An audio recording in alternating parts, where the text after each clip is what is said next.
Seul tome 13, Les âmes tigrées, dernier tome du cycle 3, va être un tournant dans la saga. Mais ce qui est sûr, c'est que ce tome nous cache encore bien des secrets. Enfin, et si les tomes précédents avaient donné de gros indices sur sa fin?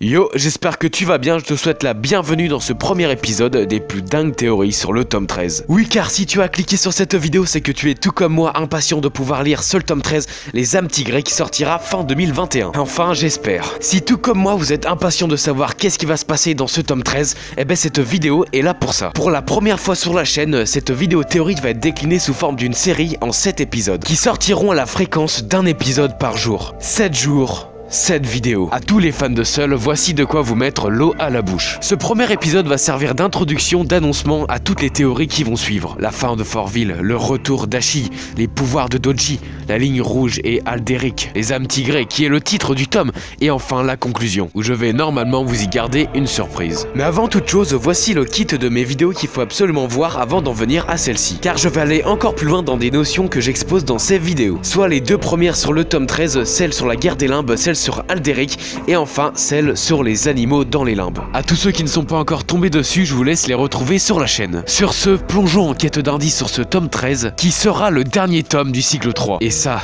veut dire beaucoup. Je vous laisse kiffer le premier épisode de ce tome 13, les plus dingues théories. Jingle, c'est parti!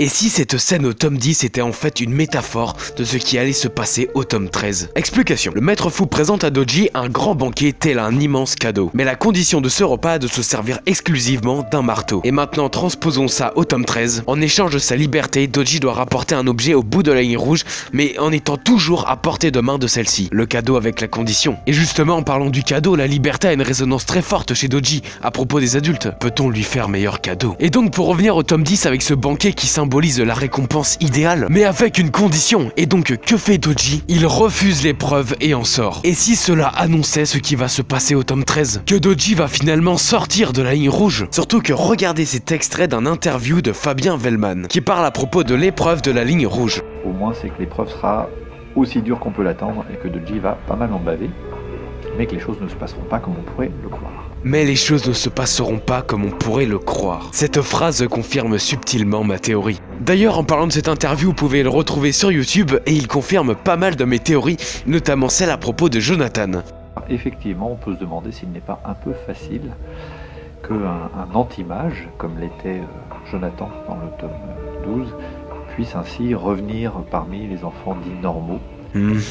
À tous ceux qui ne l'ont pas vu, j'en parlais dans ma vidéo Comment vaincre le mal des limbes. Aussi, Fabien Wellman a confirmé d'autres théories dont je vous parlerai dans l'épisode 2. Mais revenons à nos moutons, ainsi Doji va sortir de la ligne rouge. Mais en fait, et si le maître fou l'avait prévu et qu'il le manipulait? Car quel objet attend Doji au bout de la ligne rouge? Car regardez l'énigme qui s'offre à nous. Le maître fou a promis à Doji sur tout ce qu'il avait de plus sacré que s'il lui ramenait l'objet, il lui rendait sa liberté. Par conséquent, ça doit être un objet de la plus haute importance. Et si le maître fou a pu tracer une ligne rouge jusqu'à cet objet, c'est qu'il aurait pu par la même occasion le prendre. Alors pourquoi toute cette mise en scène? Et si l'enjeu n'était pas physique mais psychologique? Le faire sortir de la ligne rouge pour lui faire renoncer à quelque chose, processus subtilement annoncé au tome 11, où grâce à la manipulation Melchior, le maître fou, a réussi à faire renoncer Doji à sa liberté. Mais est-ce que tout ne serait pas lié au fait qu'on est à Fortville, lieu où siège le mal? Ou est-ce lié au pouvoir de Doji? À moins que, en fait, les pouvoirs de Doji soient liés au mal. Comme j'en parlais dans ma vidéo sur les animaux. Toutes ces questions trouveront des réponses dans cette série. Les pouvoirs de Doji, l'objet au bout de la ligne rouge et bien plus. Les plus dingues théories. Et pourtant possibles. Sur ce, je vous attends demain pour le deuxième épisode, la fin de Fortville. À moins que, à l'heure où vous regardez cette vidéo, il est peut-être déjà sorti.